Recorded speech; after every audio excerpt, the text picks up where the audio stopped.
our February 23rd, 2022 Douglas County Board of County Commissioners meeting.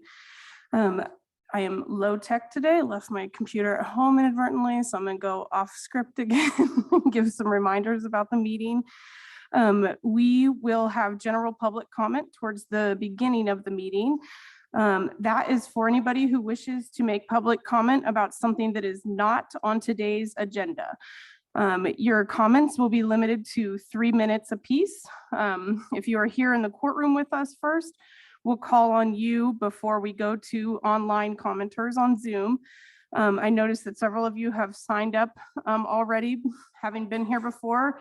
If there's anybody that would like to make public comment that has not signed up already, for general public comment, please come up and do that over here. And then if you're online and wish to make public comment, whenever that time comes, please raise your hand virtually and staff will call on you and unmute you so that you can make comment one at a time.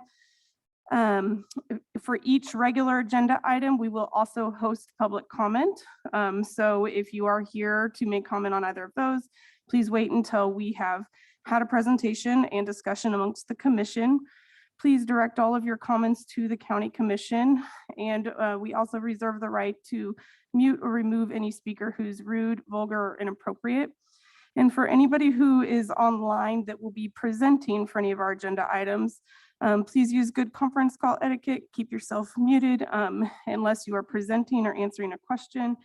And for anybody who's watching online, you will need a smartphone, tablet, or computer in order to see any presentation materials that are shared. But our agenda is published in full with presentations attached online. And after this meeting is over, it will be our recorded copy will be on our YouTube page and our website.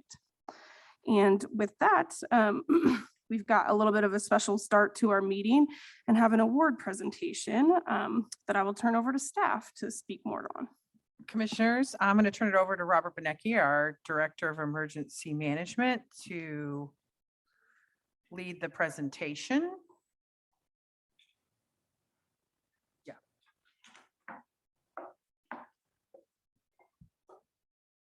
Thank you, commissioners, for giving us a moment to do this award tonight. This is Katie Caruso from CC's Cookies here in town, and I'm just going to turn it over to Katie to present the award. I've got notes, but they're not so intimidating.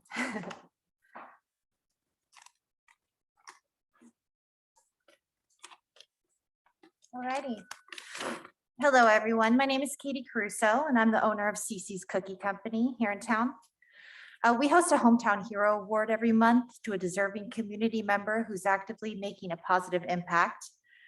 Well, our award recipient is here in attendance tonight, but before I offer her an elbow tap and a dozen cookies, I'd like to share a small portion of the many nominations we received for her, if you don't mind. This first entry says, you know, Jill is a Kansas transplant. Her family and closest support system are out of state.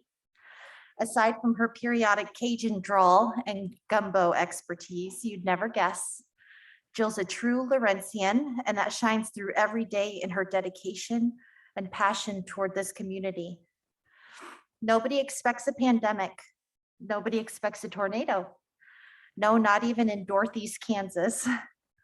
Jill takes on the unexpected with courage, larger than her petite stature, and conquers like the pillar of strength that she is. She may have horrible taste in NFL teams, but she is all Kansas where it counts, and that's the heart. Another entry said, Jillian treated our group of volunteers like friends at the most stressful times and the most rewarding. She was consistent and dependable, always caring, always concerned, always dedicated. It was obvious on day one of our vaccination clinic that emergency management is a lifestyle for Jillian and not just a job. Every single citizen was treated with respect and urgency thanks to Jillian's leadership. She's really phenomenal. With that said, I'd like to offer my congratulations to the Douglas County Emergency Management Deputy Director, Ms. Jillian Rodriguez. Ms. Rodriguez, our February 2022 Hometown Hero Award recipient.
Congratulations.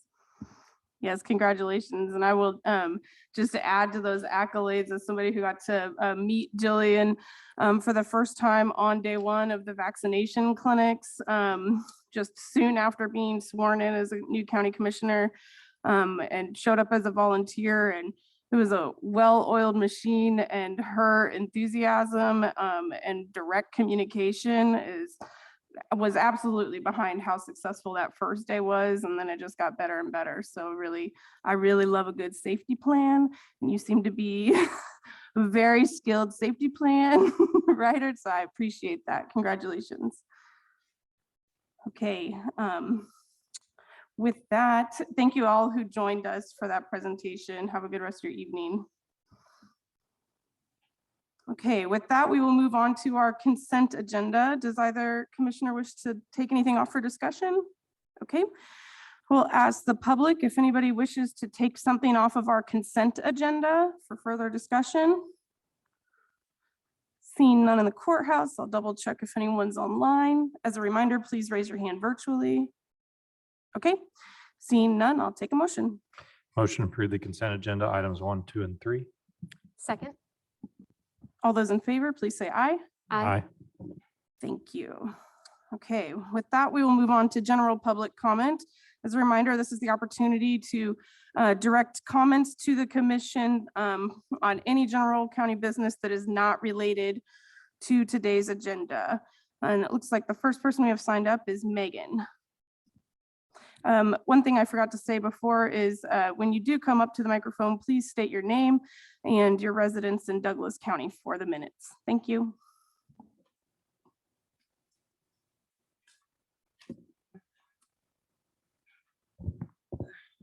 My name is Megan King. I live in Douglas County.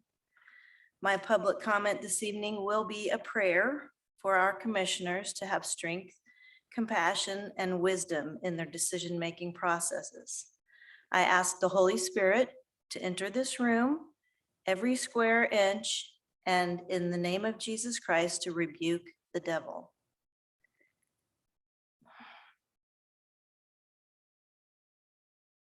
Heavenly Father, we come before you with grateful hearts that you love us and have given us the knowledge of you to discern good from evil. We ask for forgiveness for the decisions that we have made to harm our children by covering their mouths with the masks. They cannot breathe the air that you created us to breathe in order to live. God, please give these commissioners eyes to see and ears to hear your words, guiding them away from the pervasive evil that cloaks this city. Give them strength to stand against it, and let them have compassion for the people that come before them pleading for freedom, which we know only comes from you. Finally, God, I ask you to impart in them wisdom of your knowledge, that they will follow your will for the people of Douglas County. You did not give us a spirit of fear, but of power and love and self-control.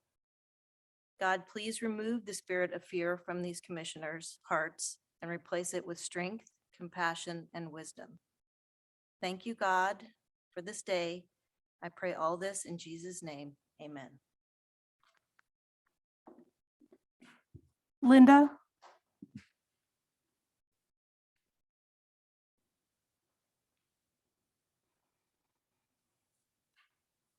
My name is Linda Campbell, and my home is in Lawrence.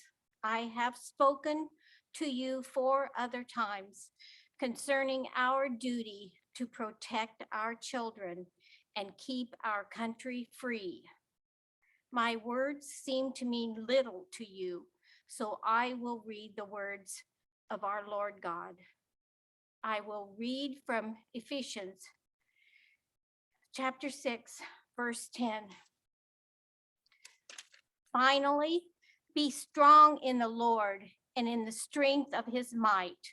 Put on the whole armor of God, that you may be able to stand against the schemes of the devil. For we do not wrestle against flesh and blood, but against the rulers, against the authorities, against the cosmic powers over the present darkness, against the spiritual forces of evil in the heavenly places.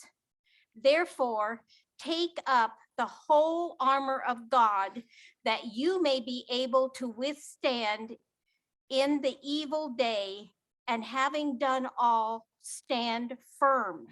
Stand therefore, having fastened on the belt of truth, and having put on the breastplate of righteousness, and as shoes for your feet, having put on the readiness given by the gospel of peace. In all circumstances, take up the shield of faith, with which you can extinguish all the flaming darts of the evil one, and take the helmet of salvation and the sword of the Spirit, which is the word of God, praying at all times in the Spirit with all prayer and supplication. To that end, keep alert with all perseverance, making supplication for all the saints, and also for me, that words may be given to me in opening my mouth boldly to proclaim the mystery of the gospel, for which I am ambassador in chains, that I may declare it boldly as I ought to speak. Pat?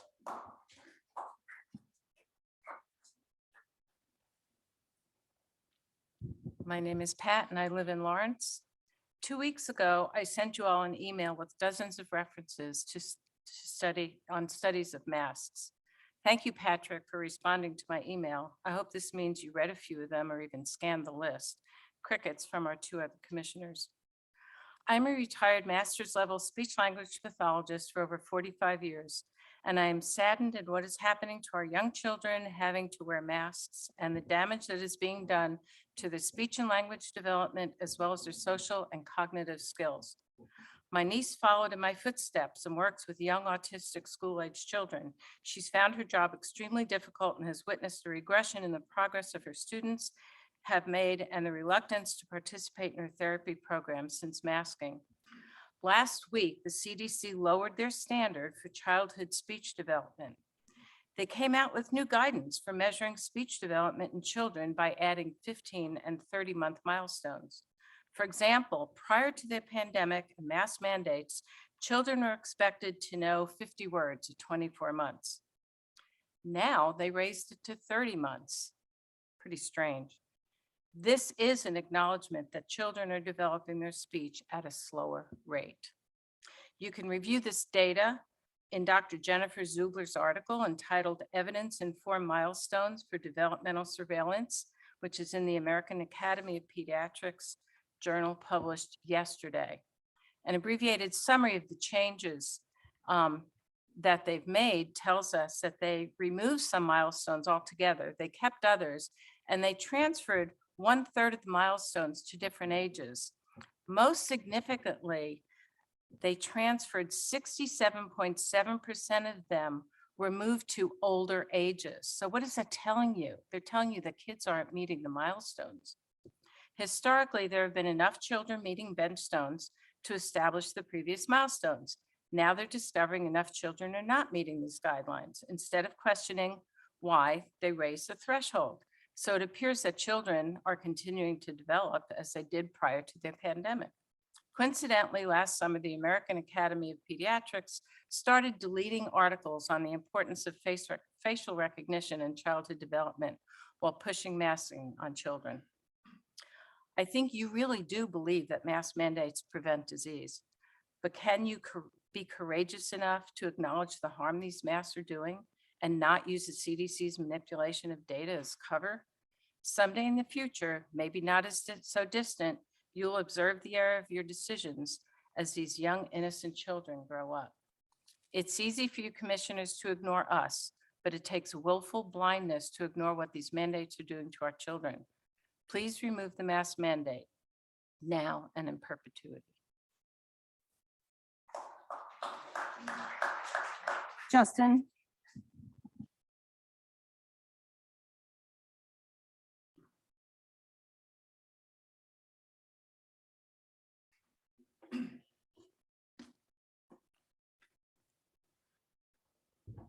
My name is Dr. Justin Spees. My PhD is in human development, and I also worked as a marriage and family therapist. And as a marriage and family therapist, most of my work was with children who had been sexually abused. And I want to talk to you about two words that I worked with each of these children on in their therapy: empowerment and consent. They go hand in hand, and you are destroying both in our youth by masking them all day, every day. A few weeks ago, a student at Lawrence College and Career Center had enough of the mask mandate and stood up and said, "No more, I refuse to wear a mask."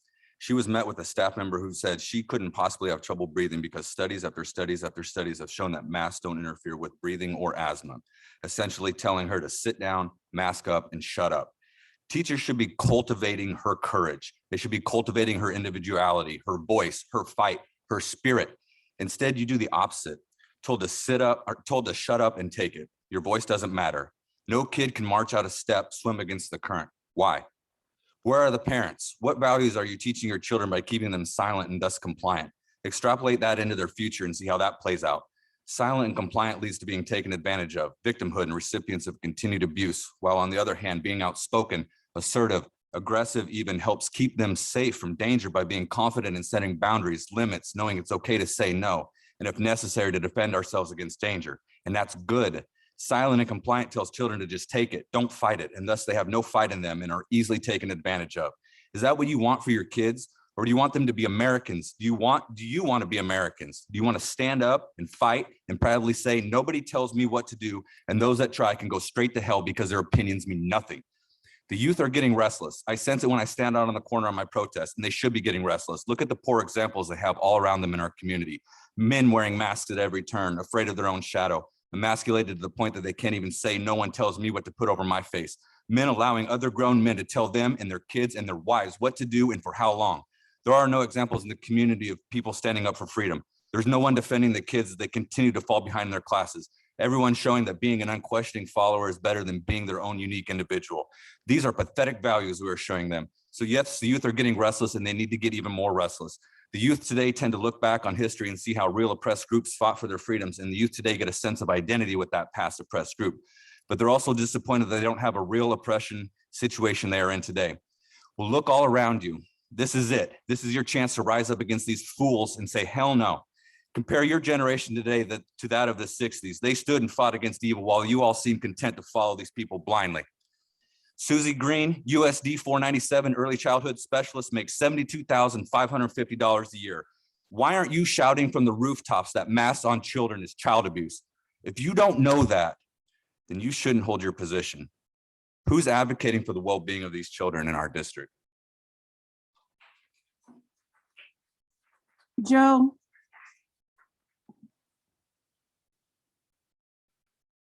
Is it permissible to give you a handout?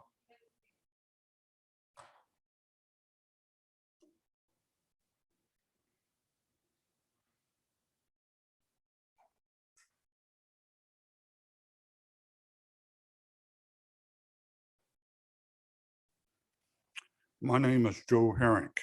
I live here in Lawrence.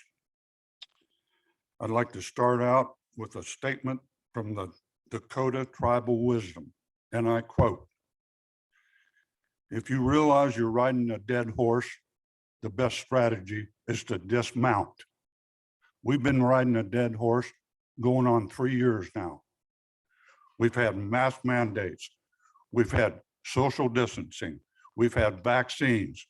And all we've done is ride the dead horse. None of this mitigation has done one thing to stop the disease. There's two diseases. There's two pandemics. One is COVID-19. The second one is fear. There is no treatment for fear. And there's no end to it. You've installed fear. The handout I gave you, it'll probably be pitched in the waste paper basket, just like the Constitution. But there's 12 randomized studies in there that include total countries and states and thousands of people, where it shows a face mask does absolutely nothing against the virus. And I'd like to have Patrick read it, the rest of you read it, and take it to the school board. Because the data's out there. We can't make any excuses. We don't know what's going on. If you open your eyes, you will find out what's going on. But you've been blinded. Why would any of us trust any of you when you won't even hold up your oath of office? And that is to defend the Constitution of the United States. And that goes for the sheriff. I don't think we can measure the amount of harm we've done to children. And where we're promoting vaccine clinics with an experimental drug, I think that rises to a new level that's going to bring in the Nuremberg Code of 1947. All I can say is truth is like a lion. You don't have to defend it. Turn him loose and he will defend himself. Let's get with the program. Sue?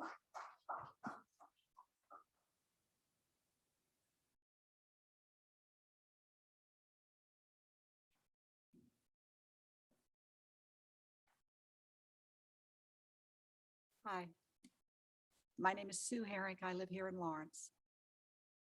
You're looking at one really frustrated American. My frustration's been itemized by previous speakers. 2 years of this, your success rate is zilch, nothing.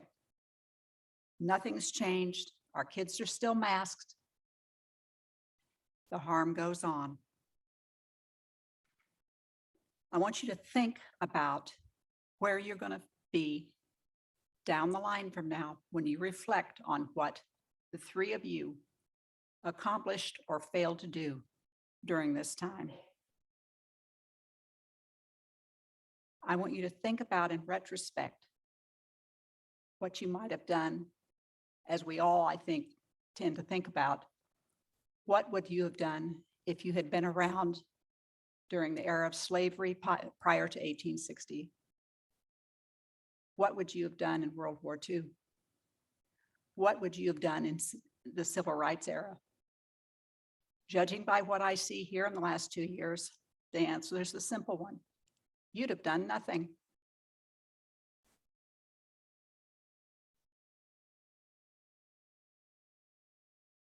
My frustration continues because your lack of action permeates most of this city. And I think, or I know, that a lot of it is because we diffuse our frustration with social media. No one would have been out on the streets, I believe, during the civil rights era in the 60s, had they had social media diffusing their angst. Last week, I asked you to be the love that you can be. Get out and do something for our children. You could have started it here tonight or last week during this time. You could have taken the mask mandate away. You did not. You did not be the love that you can be. What you are is the fear that you've been fed. We're sick of it. And we're going to stay sick of it as long as it lasts. We're going to be here every time, every week, challenging you to make a difference or resign.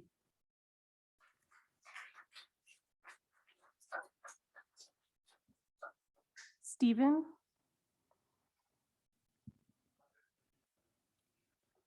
For regular agenda item, okay, that's okay, thank you. Amy?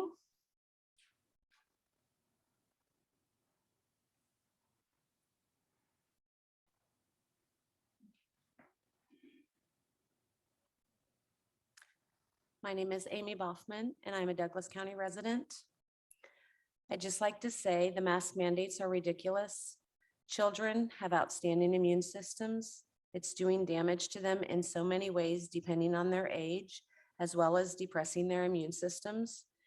You are the first step to getting the masks off our children in these schools.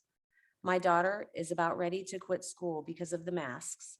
She is 16 and has a mask exemption, but the school district is not honoring it entirely. Will they make exceptions? Yes. A shield. That is hilarious considering they have signs throughout her school telling kids how to wear a mask so that it has no gaps. I can't believe you guys are so scared or controlling, whatever the case may be. Even Dr. Marcelino said he thinks the schools should make their own decisions about masks depending on their school. Seems reasonable, but no, you got to keep us in the stranglehold. We are pretty much the only county with mask mandates, as you know. There are, in actuality, only a handful of places enforcing the masks. This is one of them. This is one of them, sort of, today. But a few weeks back, this was definitely one of the places. Even though they aren't enforcing the masks, plenty of people are still wearing them. That's how it should be. Wear one if you want and don't if you don't. When the cure is worse than the disease, pandemic, all about money and population control. You do know there have been over 18,000 deaths from the vax. How many people did they kill in the hospitals with ventilators and remdesivir? How many really died of COVID, the man-made disease? It's disgusting that you don't seem to care about the people who are sick and tired of being told what to do and where our and our children's health is concerned. You know politicians are paid to do things for whatever reason. People in your seats sometimes move up to bigger, more important seats. Your actions and decisions have consequences, and they most certainly affect the people in this community. I will again say my daughter is literally about to quit school because of the masks that are really unnecessary. You control the schools with this because there's no way in hell they will stop the masks if the county has the mandate.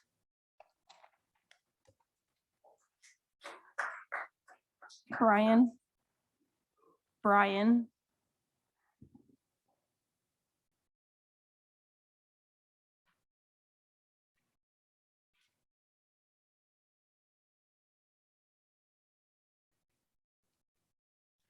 Connor Brian K, 112-044-6548, Lieutenant Colonel, United States Army, retired, 19 June 1969. I'm torn today. First off, because there's small children involved and 5-year-olds and 10-year-olds and stuff, and all the harm it's causing to them. I would like to see y'all finally, make a rational decision based on science and stop this foolishness. On the flip side, if it was just adults and teenagers, I hope you would continue this all the way to Election Day so that you can continue to drive the center left, the folks like Bill Maher that live in this community, to see the insanity and the criminality and the depravity of your far left collectivist mentality. So I'm torn. Doesn't affect me for 2 reasons. One, as I said in the emails, I'm a retired guy. If I want to go buy a car, I'll go buy it in Kansas City instead of here. And so this county doesn't get the money. I've been driving to Tonganoxie to buy gas so that the Leavenworth County, where, rational adults make decisions, can get the tax revenue off that. Do the same thing with shopping. I'll go to the commissary. So other than, 2 or 3 things I need in 5 minutes, I go to the store. I've been doing, a lot of the other stuff over there. I'm sure there's hundreds of other people. So please continue to drive folks who would otherwise vote for you to realizing y'all have, I'm going to be polite and say, lost your mind. Frankly, no, I'm going to take that back. I don't think y'all ever had it. Okay. Anyone at this point, 2 years into this dumpster fire, who thinks that a mask has anything to do with any mitigation of the spread of coronavirus, the effects of coronavirus, is either intentionally diabolically evil or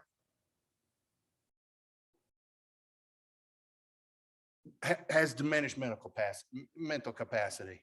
I mean, let's look at the vaccine mandate. You can boil the vaccine mandate down to you have to protect the unprotected. You have to protect the protected from the unprotected by forcing the unprotected to get the protection that didn't protect the protected. That's what a vaccine mandate boils down to. And anybody who thinks that this is even remotely scientific or rational should be in the state mental institution for the rest of their days. You have a nice day.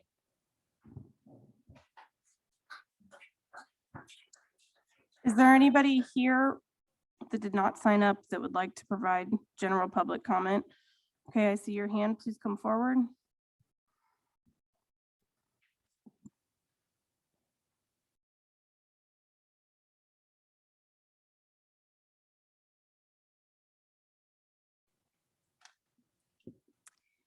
Thank you. I'd like to start with a joke. The county commission wants to implement a mask policy, but they're afraid of the public outcry. So what do? They implement the mask policy before the meeting. And now the public, unless they want to mask up, can't speak out. And to add insult to injury, they call it a mandate. This would be funny, except that it isn't. It isn't legal, it isn't ethical, and it isn't compassionate. Your stance on masking isn't legal. We talk about a mandate, but there's no mandate. A mandate's initiated by the people. You're ignoring the people. You say anyone who wants to may participate via Zoom, and you don't allow those with exemptions to come in person. That was my experience the last time I was here and you had a meeting. I can see that some people with exemptions are here, and I'm glad to see that. Zoom isn't equal protection. Not everyone has the technology to participate electronically. The ability to be in our courthouse seeking justice should not be revoked unless the circumstances are extreme and the masks are the least restrictive means to alleviate them. That's obviously not the case. Once again, I want to remind the commission at the State House for health hearings last November, everyone was welcome without being intimidated by police or told to mask or go away. So what you're doing is also not ethical. Ethics is about doing the right thing. You're elected to represent the people. If you aren't representing us, who are you representing? If you swore an oath to represent the people of Douglas County, and the people of Douglas County have to revoke your bonds to try to force you to listen to them, is that not breaking your oath of office? And medically, ethics require to do no harm, and further, to not impose something that has no chance of benefit. I see in the science that masks do not fulfill either requirement. I've taken Biology 101. It's not rocket science. I've actually tutored it. In order to protect yourself from an airborne virus, you'd need to put not 6 feet, but about 60 feet of distance between someone. And you'd probably need a respirator unit to be even safe from asbestos. Masks never made sense, which leads me to your so-called compassion. Masks are not compassionate. We have children that are suffering damage, social, emotional, and educational and spiritual damage from having to cover their faces in public. This is a time drain on teachers. The children are developing speech issues. Little ones aren't learning to read, and communication and relationships are affected. I read just this week, like someone pointed out, that speech standards are being quietly lowered so to somewhat obscure the negative effects of masking on children's speech. This is not compassion. This is abuse. In contrast to the Topeka hearings. Your time is up. Will you I'd please like to state your finish. name and Michelle residence for the Eagleman record? from Douglas County. And I Thank have you. 2 more sentences if you'll Okay, allow me. go ahead. When I called the sheriff's office to tell him why I was very disappointed with how he was handling the commission meetings a week or so ago, the secretary scornfully said, "Are there going to be more of you calling?" I can only guess what she meant. Citizens. And that's how you see the people you're supposed to represent, apparently, as your enemies.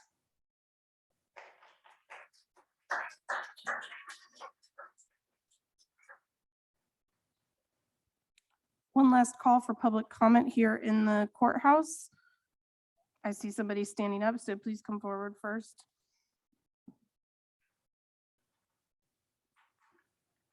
My name is Mark Eagleman, and I live in Lawrence.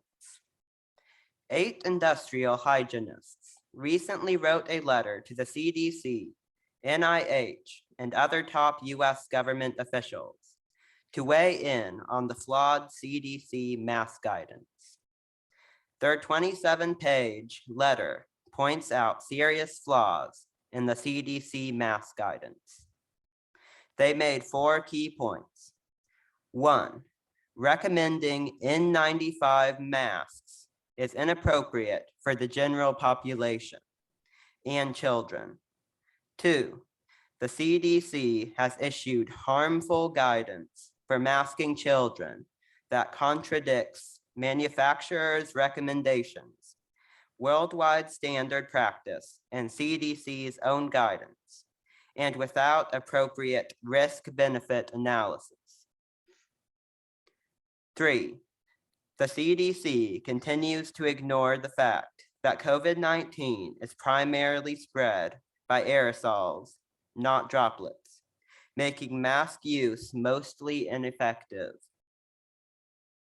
4, the CDC's position for masks used by the general public lacks proper scientific justification and creates potential harm based on a false sense of security.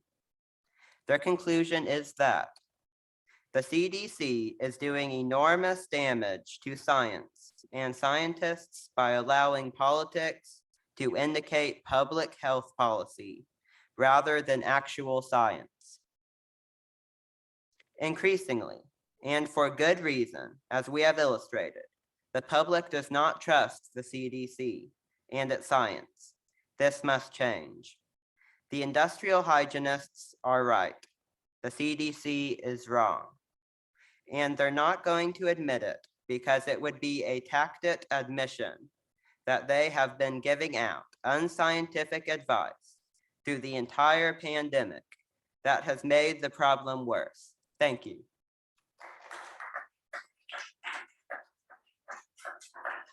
Please come forward.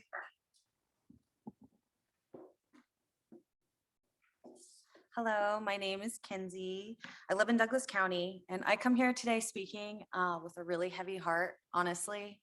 The last few years, watching these kids with a mask and the suffering and the masking has been, it's been terrible. The fear that has been instilled in these children because of these mandates, the separations and divisions that they're creating will cause years of lifetime trauma. These children are missing out on crucial pieces of their childhood experiences, and they will never get them back. That's why it must stop, and it really should have stopped before now, but it needs to be done. And it isn't necessarily just down to you guys, it really is down to us. I'm not here speaking on my own behalf because I don't contribute or partake in the tyrannical ways that everyone else does, and I get shamed for it. I get a lot of hate for the way that I'm living my life. And unfortunately, we have taken it into our own hands by not participating in it. But the problem is that Lawrence listens to all of you, and lately they have shifted. I will say Dr. Marcelino, I don't necessarily think we always agree on things, but he did stand for us in the way that I think he could by saying that it should be up to the schools. And I think we should have listened to his advice. Our freedoms have slowly been taken away, and not only are you allowing it to continue, but you have taken away personal freedom of choice in exchange for your own false sense of security.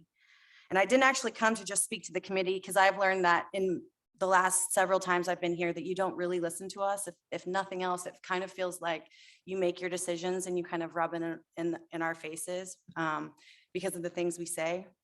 And I really feel bad because I'm really not coming here to come after you guys. I'm really upset. Like, this is upsetting to see what's happening to all of these children, not even the children, but like other adults and teenagers. There's suicides in Baldwin City. That's happening because of these things, they all play a role. And I think we have to really pay attention to those kind of things.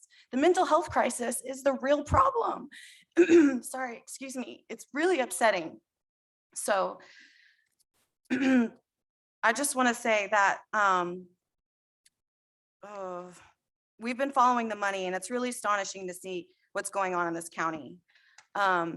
I hope that all of you realize that I don't care about my own family. I care about everyone else's family. And I feel like we are on a downward spiral as a human race. And we the people are the ones that are risking our lives to provide the truth for everyone else. I feel like it's time for us to come together in a healthy way that doesn't include force anything. I believe that little by little, we can make a huge change. We can join together and stand for freedom in the Constitution. We can take our powers back through massive noncompliance and civil disobedience. We can use our voices to make change where choice and freedom rule over fear. And I'm sorry I ran on a tangent, but it's tough when we come over and over again and you aren't listening. So I just think it's up to us,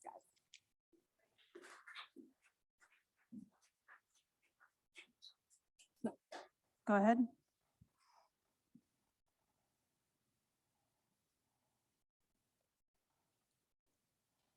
My name is Leah. I live in Lawrence, Kansas for now.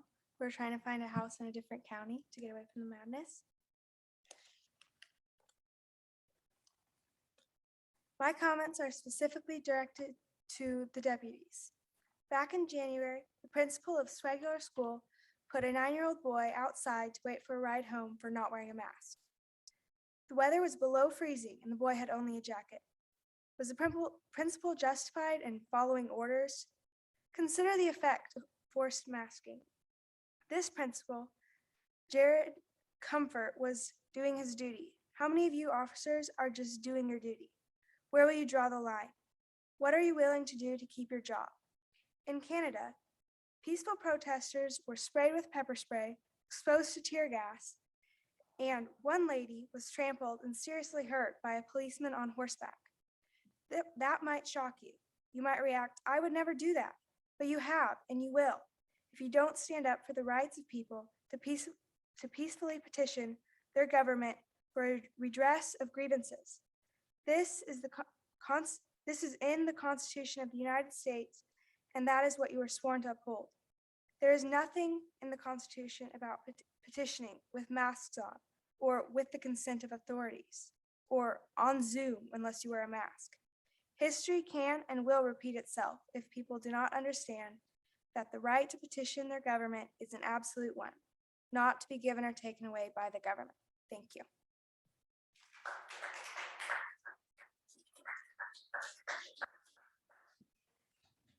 Anyone else here with us? Okay, we'll move to online comments. Are there any? Great, thank you, Jill.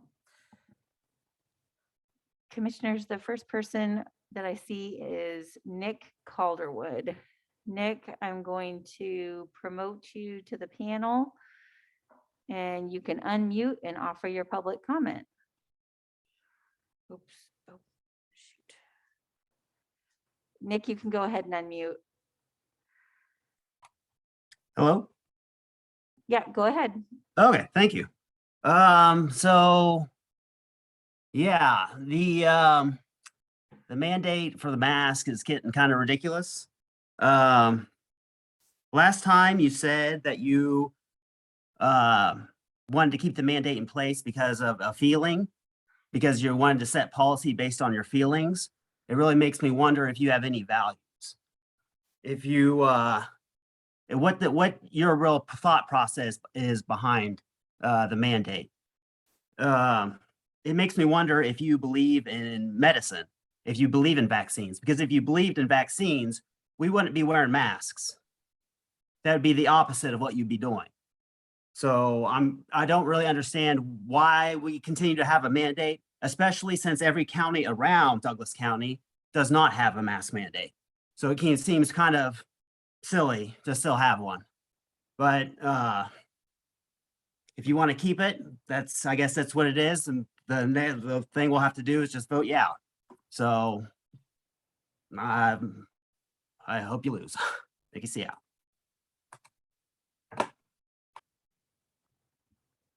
Our next public comment comes from Susan Carey. Susan, you can unmute. Go ahead, Susan. Susan, are you there? Hello, can you hear me now? Yes, go ahead. I'm sorry, I'm not there in person. I'm going to put the video on also. All right, there we go. Good evening. Please join me in prayer this evening. We pray today for those who serve in public office. We ask that those who write and pass our laws may keep their eyes fixed on your law as their ultimate authority. We ask that those who execute the laws may be filled with awe in your presence as you govern the universe from end to end mightily. Lord, so many have been asleep and so many public servants have forgotten that they serve the public. Awaken them, enlighten them, and heal them. We ask this of you, Lord Jesus, who live and reign forever and ever. Amen. All right. I really wanted to be there tonight and I apologize. Some things happened. I'd like to talk a little bit about Anne Frank. You might wonder what Anne Frank has to do with Douglas County, Kansas in 2022. What she has to do is laws. In Germany during the World War II, there were a lot of laws and a lot of brown shirts who obeyed those laws and made sure everybody else obeyed those laws. If you think about the people who hid Anne Frank, 70 years later, 80 years later, we all think of them as heroes, but they were breaking the law. The ones who kept Anne Frank from going to the ghettos and the concentration camp where she eventually died were breaking the law. They broke the law because someone decided that their view was correct and everybody else was wrong.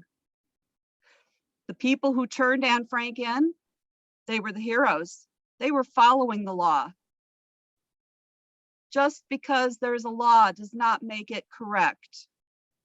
I'd like to bring to your attention that the school of Corpus Christi this week sent their children back to school, masks optional. They are not following your law or mandate, as it is not actually a law. The people who went out to eat on Friday and Saturday night at Free State Brewery were told by the servers and the managers, the mandate's over. They are not following your laws.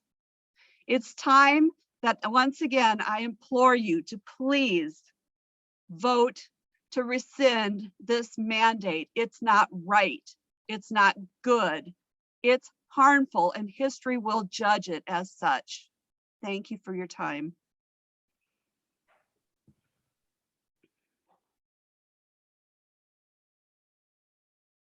Commissioners, I believe that is our last public comment.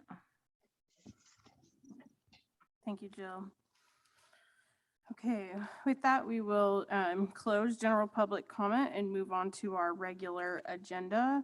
Item 3.1 is further discussion about increasing the county commission from 3 to 5 members. Thank you, commissioners. We're going to move into the panel. County Councilor John Bullock and County Clerk Jamie Shue is here as well.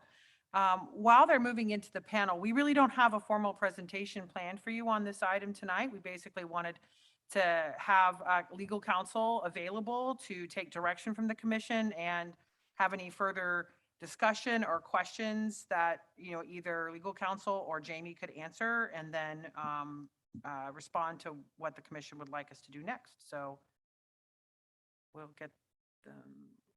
That's all right. I can get Jamie.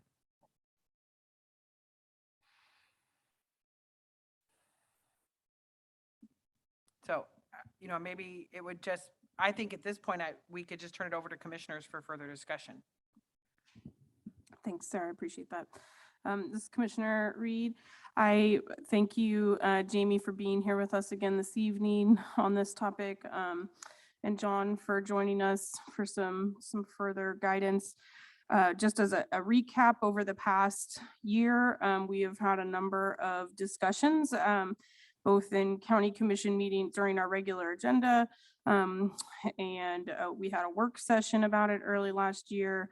And most recently, a December listening session where we intentionally asked to hear from more community members about their thoughts and ideas around a 5-member county commission. So those have really been robust conversations, I think, and have been a good progression. And we've heard from more of the public over time. And really, I think from my position, the place that we are at today is a decision amongst us as county commissioners about putting this question to the voters on this November ballot. So I don't have any specific questions because we've had such great discussion, but I just wanted to kind of recap that for anybody who might be tuning in for the first time to this conversation, and welcome questions or thoughts from fellow commissioners. This is Commissioner Portillo, and I just want to say ditto to what Commissioner Reed mentioned regarding kind of the input that we got from County Clerk Jamie Shue previously and members of the public. I really appreciate it. I would really love it if this may be directed at you, John, if you could maybe just give us a really quick recap of what the process would look like from here moving forward. If we do ask about having ballot language drafted, what the role of the county commission would be as we move forward, since we know that there are members of our community who are asking our opinion on this, but this would be going to a vote for the community. So what would the role of the commission be if we move forward with ballot language? Commissioner, I really would like to defer to your county clerk, Jamie Shue, on this. He is so well versed in these.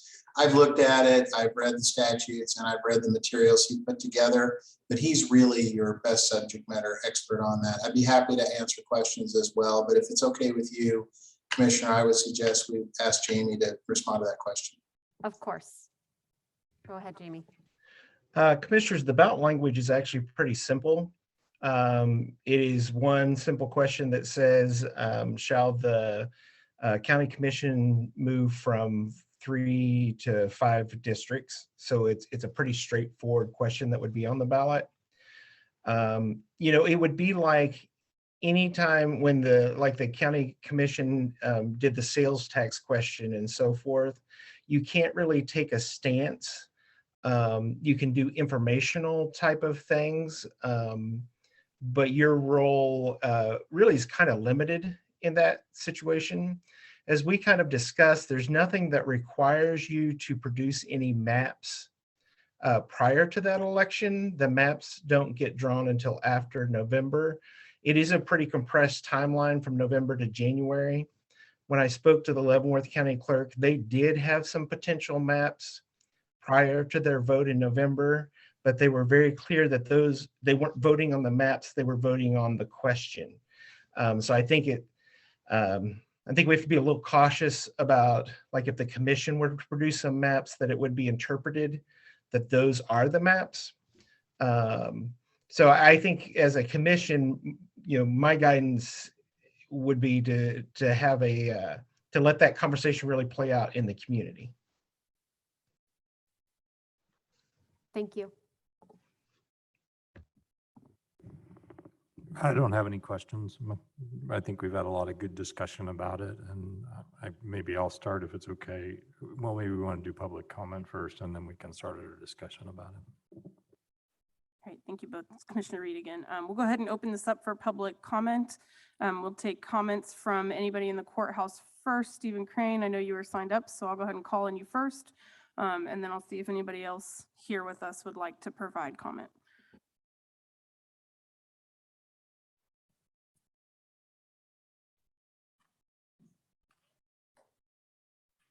Thank you, Commissioners. I appreciate it. My name is Steve Crane, C-R-A-N-E, and I live in Clinton.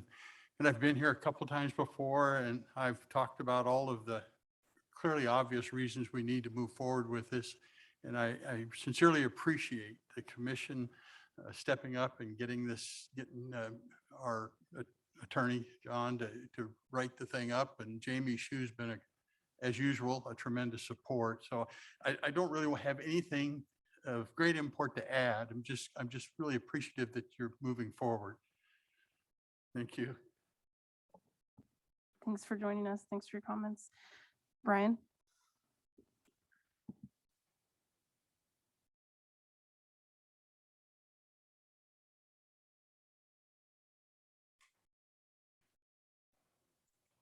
Brian Connor again. Real quick, first off, because I don't want to just, come here and punch all in the face. Ms. Plinsky, I'd like to commend her for responding real quickly to a voicemail I left her the other day about something else. I think that was very good work on her part. I think this is a no-brainer for y'all. You should put it on the ballot. If it passes, you deal with it, and we collectively make 5 new districts. If it doesn't pass, then it's no skin off your nose. So I don't see how this could be, frankly, very difficult to come to a conclusion. And to be honest with you, the folks in this county who elected folks like Jim Gabriel and Mark Gross Didier, the folks that voted for Jake LaTurner, Rick Cluse, et cetera, I guarantee they would love to have an opportunity to reasonably have an expectation that they could possibly get 1 or 2 folks that might agree with them on the county commission. So I suggest you do it, or, don't do it and, throw Pat under the bus in November. There's a couple things in this PowerPoint thing that I have some questions about, or just things to think about. As far as a resolution versus there must be more than 60 days from the general election, must be a general election, not a special election. So obviously the one coming up meets the general election category. But then there's a bullet here that says deadline to place question on general election ballot be 1 September of any year. But there's no statute reference to that bullet statement. So 60 days before an election, that's typically somewhere between 3 and 8 or 9 November, and the 1st of September, the last time I checked, is always going to be greater than 60 days. So potentially, I get, and now that I'm stopping and thinking through that, I've realized I've confused myself and just disregard the whole thing. I'm talking about the days because now if the deadline of 1 September is going to be at least 60 days. So yeah, it's been a long day. Yeah. So I think, like I said, should be a no-brainer for y'all. I suspect a fair amount of the county would like it, and at least to have the opportunity to say they would like to do it, whether or not it passes or not.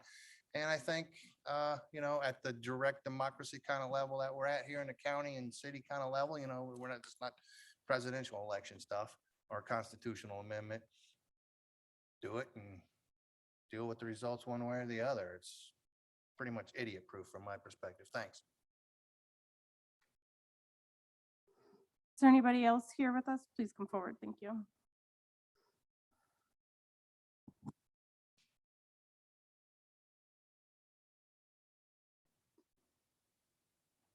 My name is Jim Gabriel, and I'm from Eudora. I represent Eudora Township. And we would really like to see more representation for our area. We feel like with the city of Lawrence having all the commissioners on from there, that we're kind of left hung out to dry and don't have representation like we should. So I know a lot of people around there would like to see it, and glad you guys are proceeding with it. Thank you.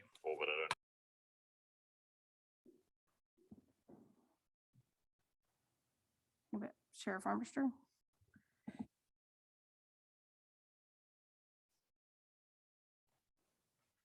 Commission, Jay Armbruster, Douglas County resident. I want to say thank you for taking this up. I think it's very important. I am actually very supportive of this, and I think that the fact that you're even bringing this to the people is extremely admirable. But I'm actually here to make sure that people understand something.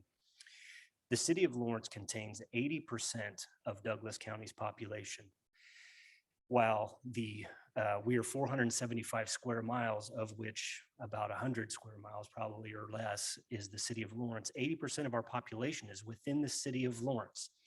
So even if we broke this county up into 15 or so districts, every district would still touch the city of Lawrence somehow and in some way. You could not make 4 districts in the city and the entire rest of the unincorporated part of the county a district and it still work. There's still not enough people. So while I absolutely agree with Jimmy and everybody else, the county needs some representation. We need to be clear that even though we are getting a 4th and 5th district, there will always be the potential for 5 people from the city of Lawrence to be on the county commission. So that's all I wanted to say. I'm just here in the name of transparency. So I hope I appreciate once again everything the commissioners are doing on this. Thank you. Thank you. Just check one more time if anybody else here would like to make public comment. Okay, we'll see if anybody's with us online. Okay, seeing none, we'll close public comment and bring this back for any further conversation amongst commissioners. This is Commissioner Portillo. I just want to say I agree with our public commenters on this one. I think it would be good to put this in front of the voters and see what the voters have to say. I agree.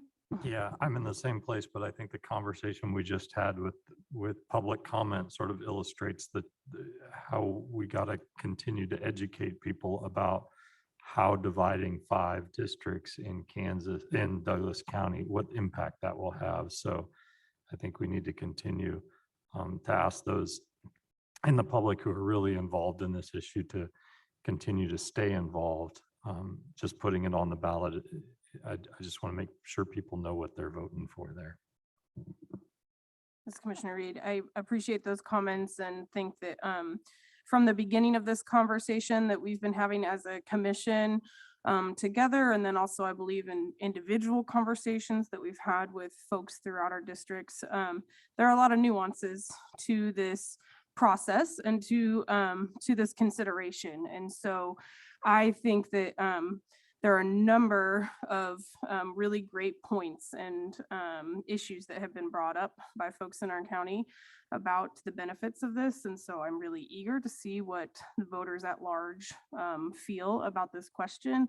And I'm hopeful that the time between now and then will involve a lot more robust public conversation about those nuances, education around what electoral processes look like, what running for office entails. And I think it's an opportunity to do some really great voter education around what representation looks like and means, and the process of running for public office and doing the work to represent folks in your community. So with that, I would just want to thank everybody that's contributed to this conversation. And it sounds like, Sarah, I see you motioning, so I'll turn it over to you.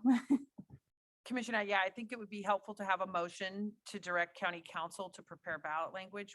I don't think we need a timeline on this. We've got plenty of time before the September deadline, but as Jamie said, it's pretty straightforward. So I guess I would just say the county councilor will draft the language and bring it back for the commission for approval at the most appropriate time.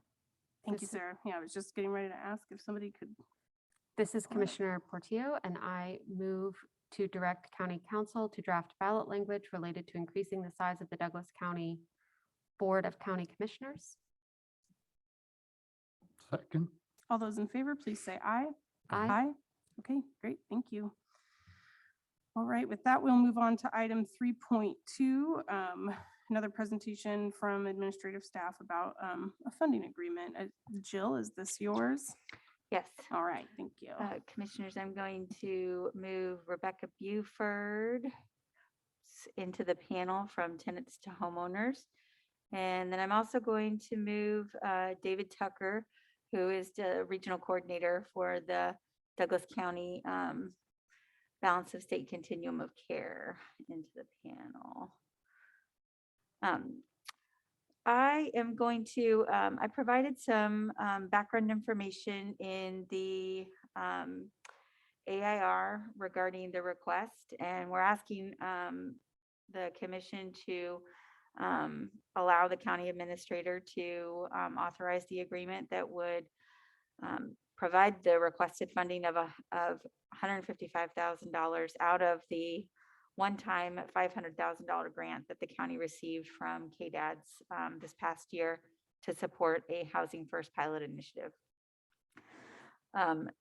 Since the county first accepted that grant this past summer, we've had work groups meeting on a monthly basis that have been focused on the two focus areas of that project. The first part of that project, we cut the $500,000 in half and designated half of it to support the Burt Nash Community Mental Health Center and CDNIT app team.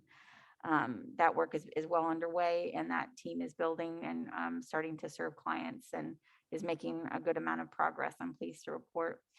The other half of that project request designated $250,000 to create a locally funded housing program. And when we say locally sourced, locally funded program, that's non-federal funds that traditionally come with a lot of strings attached and really eliminate a lot of the folks that we're trying to serve at the Housing First program that have experienced the most amount of barriers and are within the high number of folks that are targeted for our Built for Zero chronic homeless project that we've been engaged in.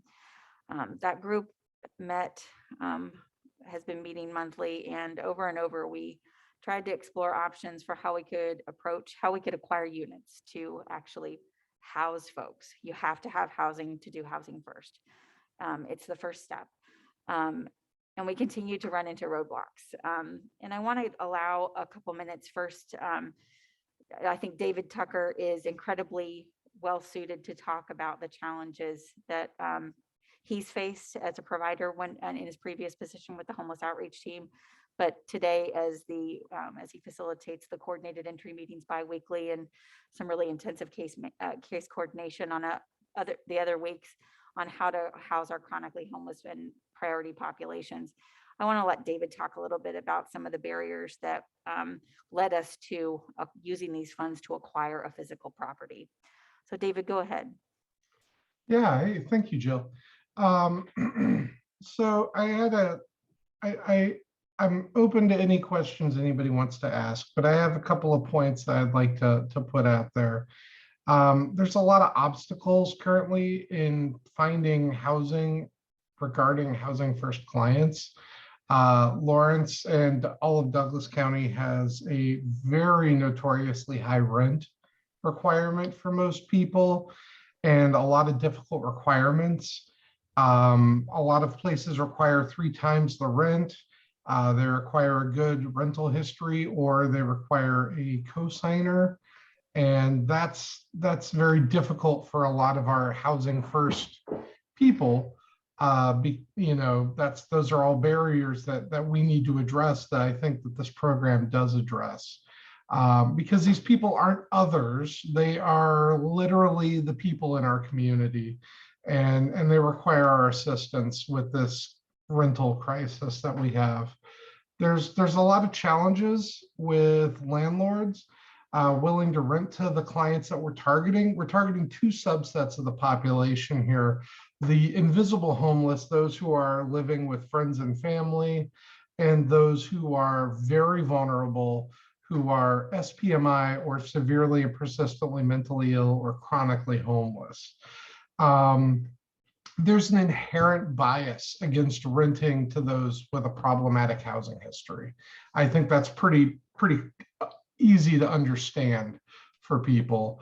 There's also bias against individuals with mental health issues, and there's even a bias against those who are seeking rental assistance through community programs. Things like this, if you say, "Oh, I'm totally going to pay all the rent, but I'm going to have the county pay this before I move in," etc. That can be an issue. It can paint people as a bad risk, despite the fact that there's lots of success stories with these programs. I also just wanted to, while I happen to have the microphone, point out that there's currently no permanent supported housing in Douglas County. Permanent supported housing is the thing that targets the most vulnerable populations, the people who fall through the cracks and the people who need the most support. We've had programs in Douglas County in the past, but as of this next year, they will no longer exist. And this is a vital component to a housing first model that we really do need to address. Honestly, there can't be housing first without adequate and affordable housing. And Douglas County currently lacks adequate affordable housing. And that's something we need to address. And I think that this program that Jill has created and that I've been helping her manage really does address this situation. And that's all I really have to say, unless you have any questions for me. I wanted to highlight, the way that folks will be assigned to be able to reside in these units when they are available will be managed through the coordinated entry system, which David facilitates. So Yes. traditionally folks are, David, if you want to talk about. Sure, yeah. That's helpful.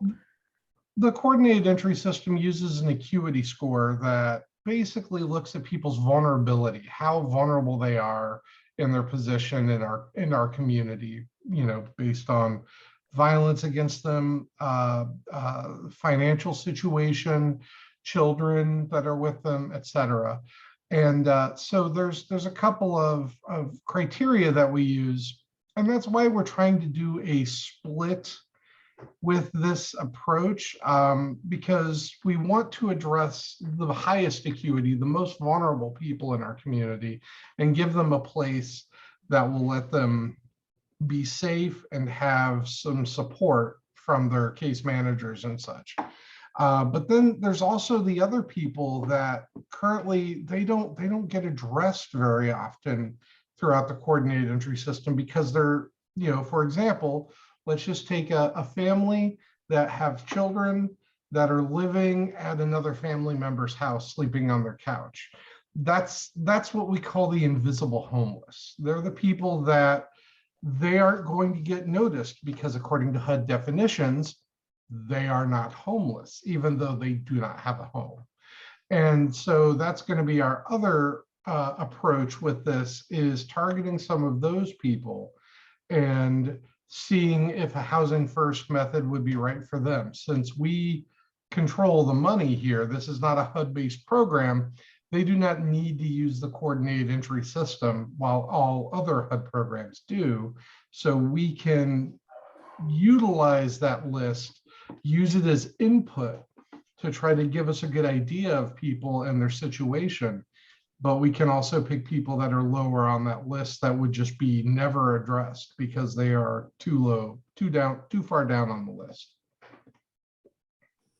Thank you, David. That's really helpful.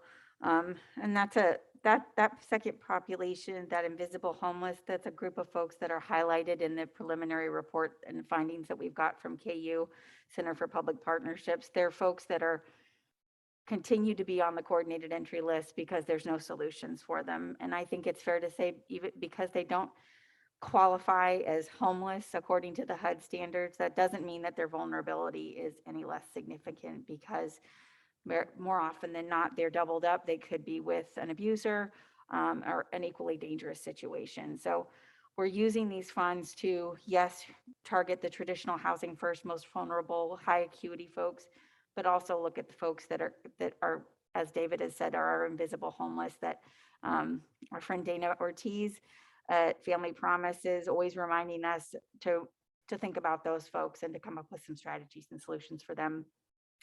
So when we look at landlords, who are the landlords that we can work with?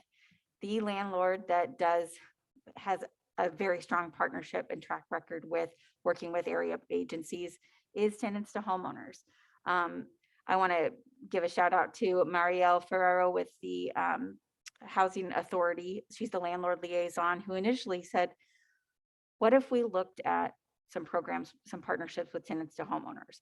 And at the same time, Rebecca has been a part of a homeless stakeholders group that's been developing a very large list of permanent supportive housing capital acquisition projects So Rebecca's been acutely aware of the projects that we've been working on in our priority population here at Douglas County.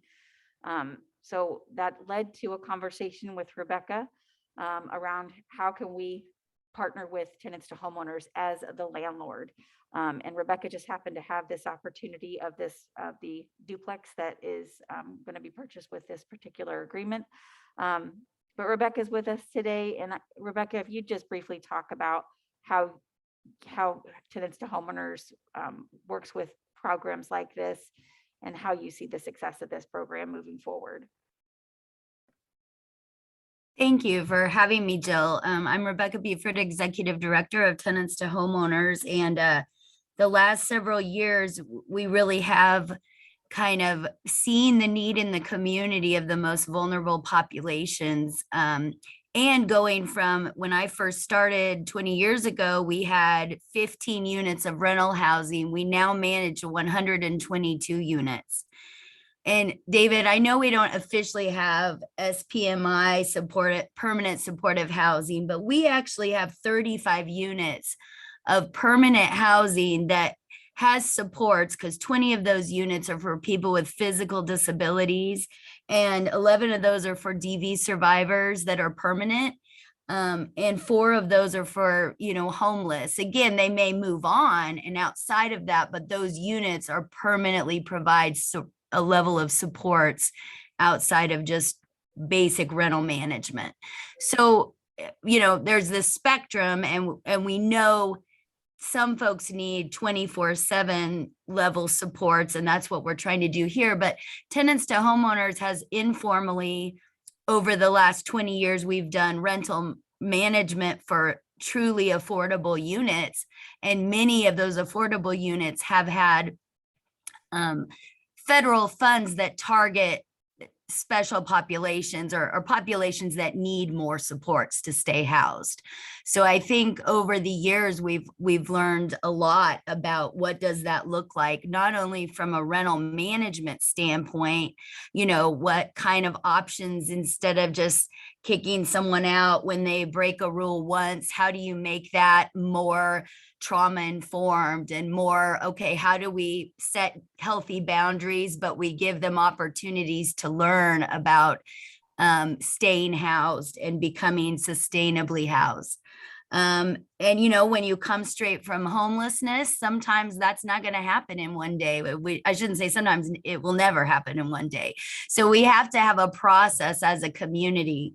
And I think we've worked with Willow DV Center for the last 2 years on the DV survivors housing. And we've learned a lot about what supports that requires.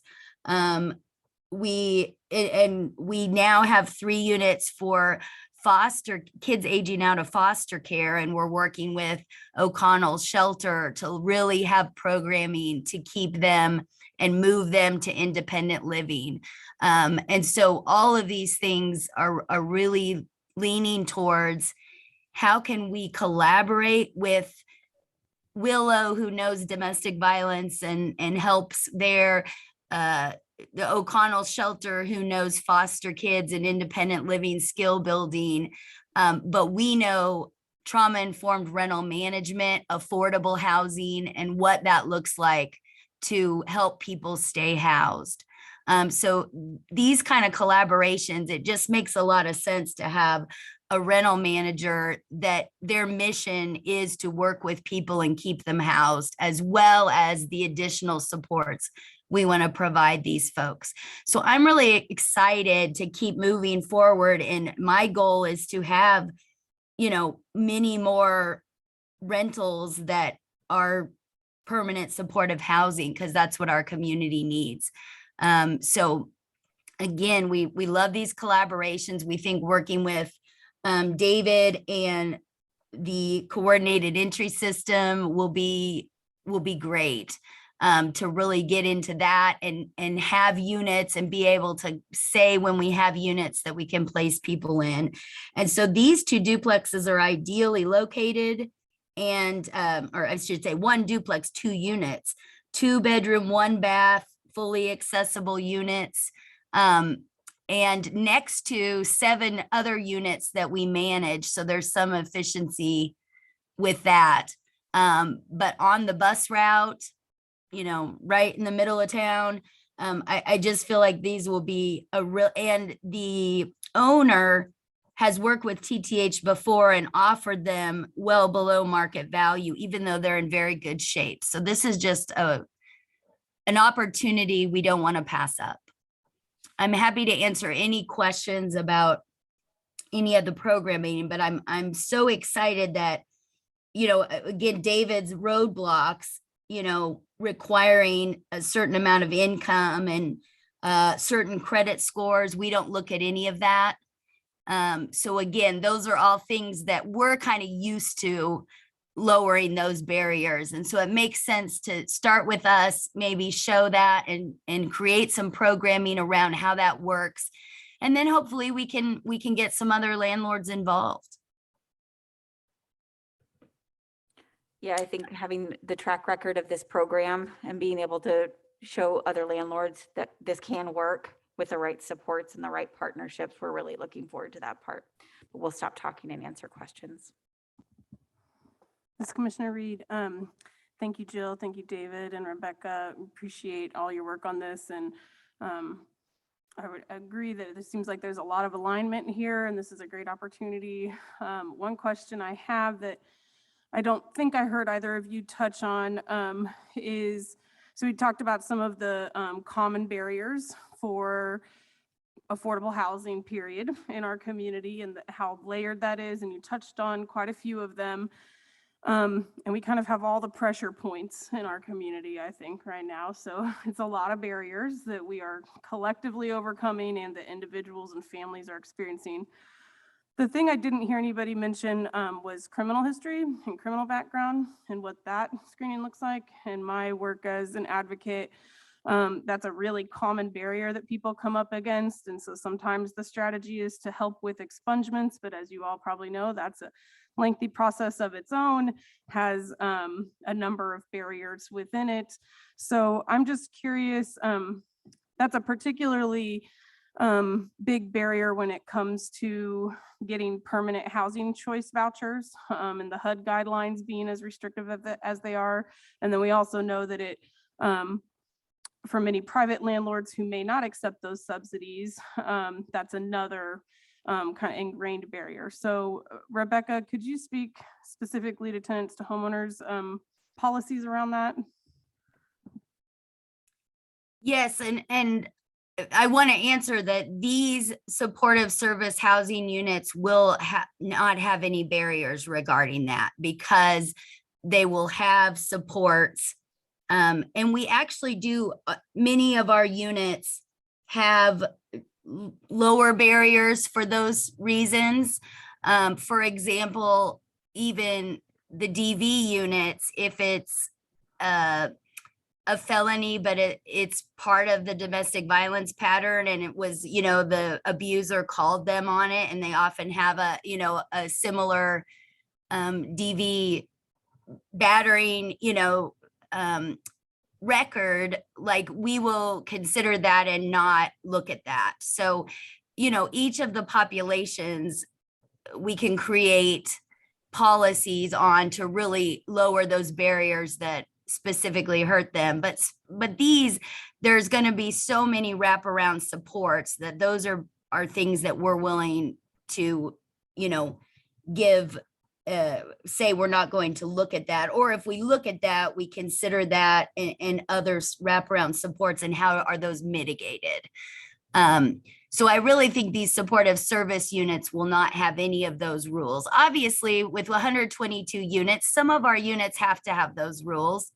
And we need to, you know, be really thoughtful of our staff. And unfortunately, our office, when people come in to fill out applications, doesn't have a lot of safety features. So we don't require any sort of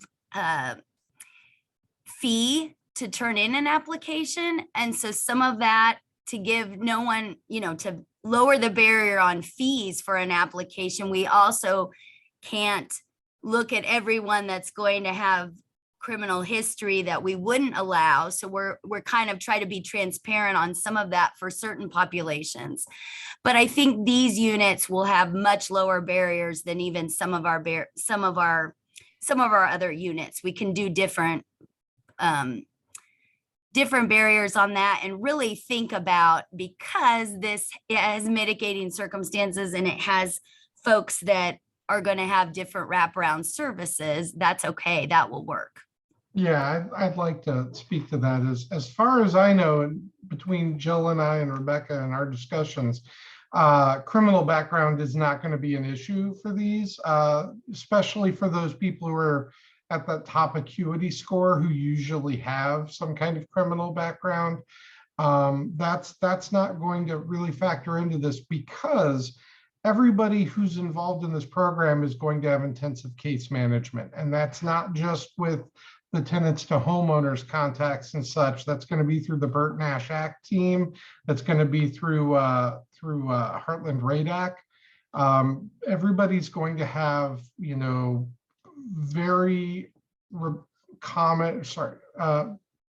multiple contacts, each month, weekly, what have you, for people that are going to be, maybe even daily in some cases. So we're definitely going to be, there's going to be a strong wraparound services portion of this. I was going to add too that because folks are going to be assigned, so to speak, or referred for these resources through coordinated entry, we have great participation in coordinated entry from Douglas County Sheriff's Office reentry team.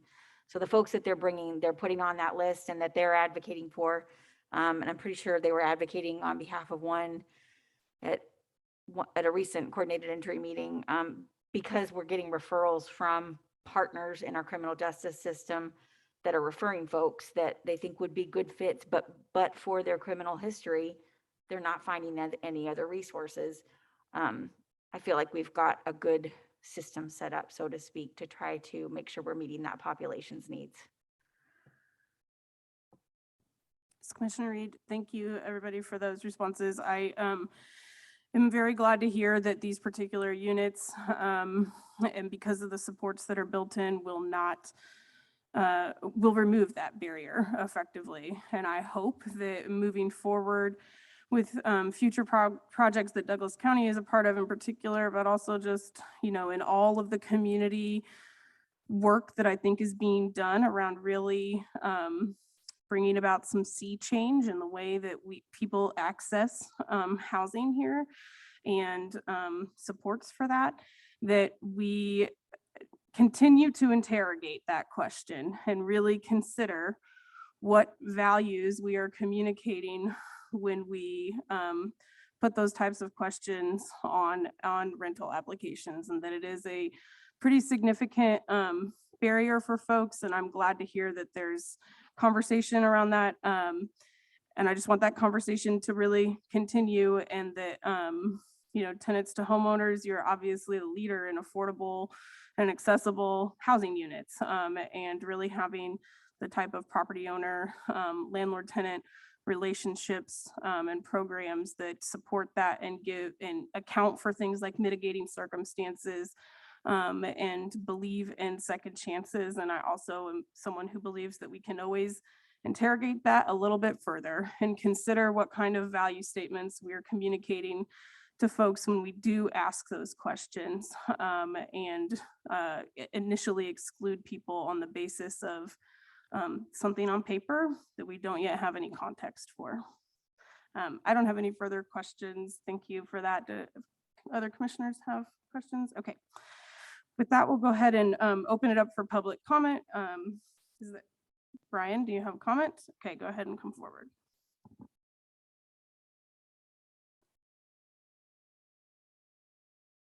Brian Connor. Now, I think this is a noble goal. It's going to have significant problems. I've owned a number of houses in a number of different states. I've been a landlord for years, so I know both sides, and I've been a tenant for years. I know both sides of this equation. I'm not in that population group. I'll be praised, but who knows? First things first, it doesn't surprise me that that we will have the hypocrisy of struggling to find landlords willing to participate in this left of center county, where the left of center folks are not putting their money where their mouth is. That doesn't shock me. Now, when it comes to things like the gentleman for the Housing First, I think his name's David, if I caught it right. You're going to struggle when, you have things like, current requirements, including a history with no residential evictions or a drug-related criminal record run counter to your principles. I'm going to tell you, as a landlord, yeah, I want to do the best I can as a landlord with my investment, with my money and my property at risk, because I'm taking all the risk, to keep a tenant out of there who's been evicted in the past for failure to pay rent, for excessive property damage and all those kind of things that'll get somebody evicted. And I also want to keep past or potential future, crack dealers and whatnot out of my property too. I mean, that's common sense. I'm glad to see that some folks are participating in this. I'm glad to see there's some federal funding for this. I don't have any inherent problem with trying to help these folks. I just think that we're kind of setting up, to a certain extent, an adversarial relationship with the people we got to get to buy into this, because we have very limited funds. We're talking about a $500,000 one-time grant. We're using $150,000 of it. So what are we going to help? A half a dozen people if we're lucky? And then when it comes to this invisible homeless, yeah, okay. If I let my kid move back in my house, my adult child live back in my house with me, and she's there for a certain amount of time, I'm sure the sheriff could collaborate this. At a certain point in time, if I don't want her in the house anymore, I'm gonna have to go through the eviction process, even though it's my house and I let her live there. So at a certain point, in certain parameters, living with your family is having a home. And we're assuming that these people don't want to do that. So it seems to me it's another kind of ploy to take a very small number of people. I don't know how many they are. I don't know if anybody in this room or on that screen knows, and expand that to like, oh, it's 20,000 people in Douglas County that are homeless, because we're going to avoid the HUD definition. We're going to assume that we know better than decades of effort from experts by HUD. Come on, let's focus on the real problem and not make stuff up. Anybody else here for public comment or online, Jill? No? Okay. With that, we'll close public comment, bring it back for further conversation amongst commissioners. Any thoughts? This is Commissioner Portillo. I just want to say I'm really grateful for the collaborations that are going on around this and for the thoughtfulness that so many organizations have put into this. And I look forward to seeing more supportive housing in our community. So thank you. I'll just add to that, David, I appreciate all your work, and Rebecca, you have been such a champion for this. And I know you recognize the depth of the problem, and I appreciate the compassion that's out there for those who are challenged to find housing. This isn't enough, in my opinion. We need more of this. And if we for those people who are vulnerable and they're homeless, we need to lower barriers whenever possible. So I really appreciate the work that you're doing. I appreciate that this seems like that first step towards housing first, that we talked about. It seems like years ago now. It really wasn't maybe years ago, but it seems like a long time ago that we first started looking at that model. And so it's so exciting just to hear, let's get housing available. Let's make sure that people are housed first, and then we can take care of all the other needs that they're struggling with. And that's really where our focus needs to be, because if we don't take care of those needs, they will be homeless again. And that's a repetitive cycle that we cannot repeat. So while I understand some people may feel like, I guess it's a bottomless pit or it's throwing money at a problem, it is actually a very smart way to try to address the root causes of homelessness. And those who have difficulty maintaining housing. And I appreciate the work that you're doing. So thank you. Thanks, Commissioner Reed. Yep, I will echo all of that and appreciate your time with us here this evening. And with that, I would entertain a motion from the commissioner. This is Commissioner Portillo, and I move to authorize the county administrator to approve up to $155,000 in Housing First pilot grant funding from the Kansas Department of Aging and Disability Services, KDADS, for tenants to homeowners to purchase property to support Douglas County's Housing First program clients. Second. All those in favor, please say aye. Aye. Great. Thank you, Rebecca and David. Thanks, Jill. Okay, with that, we'll move on to appointments. And I know, Sarah, you sent us one earlier today. If either commissioner, oh, looks like you have. I have one up for, I'd like to, our agriculture agent for the Food Policy Council. I hope I get her name correct. I should have asked Sarah before I started this. Margit Kaltnaker. Did I say that right? Margit. See, I was afraid I screwed up the last name and I screwed up the first name. Margit Kaltnaker for the Food Policy Council. I'd like to nominate her. Second. All those in favor, please say aye. Aye. Great, thank you. Any other appointments to discuss, Sarah? Shanda Hurley is eligible for reappointment to the Health Board Thank and you. has indicated her desire to continue to serve. Great. You. Yes, please, sorry. Words are I escaping move me. to reappoint Shanda Hurla to the Health Board. Second. All those in favor, please say aye. Aye. Thank you for your help through that, everybody. And with that, we'll move on to Commissioner and Administrator Miscellaneous. Sarah, you want to tell us about your memo?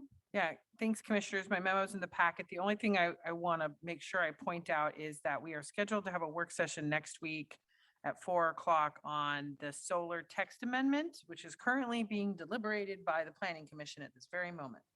So that is somewhat tentative until we see how that process goes. But I'm hopeful that I will have, if that passes out of Planning Commission tonight, then we'll have that work session. If not, we'll have to move those things back. And then I want to point out to the public and to Austin that in months where there are 5 Wednesdays in a month, we commission pick some Wednesday to not meet. Sometimes it's the first, sometimes it's the last, sometimes it's when we want it to be. And so for March, there are 5 Wednesdays, so we are not meeting on March 16th. So I just want to give everyone fair notice that we're not meeting on March 16th. And that's all I have, Commissioners. Thank you, Sarah. Any other miscellaneous items from commissioners? This is Commissioner Portillo. I just want to say that we had a really interesting racial disparities work group meeting for the Criminal Justice Coordinating Council this week. And we heard a great presentation from Vera about bail and bond. And I really appreciated the comments and questions that were coming from our community. I think a big piece of this is making sure that we're coordinating not just with the district court, but also with municipal court for how we think about cash bail in our community and how we can make sure that we're not criminalizing poverty in our community and ensuring that we're keeping those jail numbers down by only issuing bond for people who really need it. So it was a great conversation. Really appreciated everything from Vera and the input that they had, and just wanted to let you all know that those conversations are continuing. So Peaslee Text Board met on Thursday and passed a new set of bylaws that I think commissioners need to be aware of. It has to do with moving towards Peaslee Tech being an entity that can actually create a taxable district in Douglas County, which would provide sustainable funding for Peaslee Tech. Their bylaws include 4 members that will be appointed by the county and 3 members that would be appointed by the city. So those are appointments that it will take some time to come to us, but they will be coming to us, and just something for us to keep in the back of our minds as we think about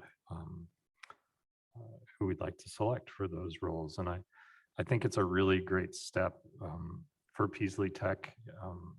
It was nice to go back to the Peaslee board, having been there when it started, and to go back to it and to hear the progress that's been made. I think Peaslee's done a lot for our community, but we also need to have maybe even a broader sense of what Peaslee's role is in our community in training our workforce and supporting those, especially as we recover from a pandemic, and we need people to retrain in maybe a different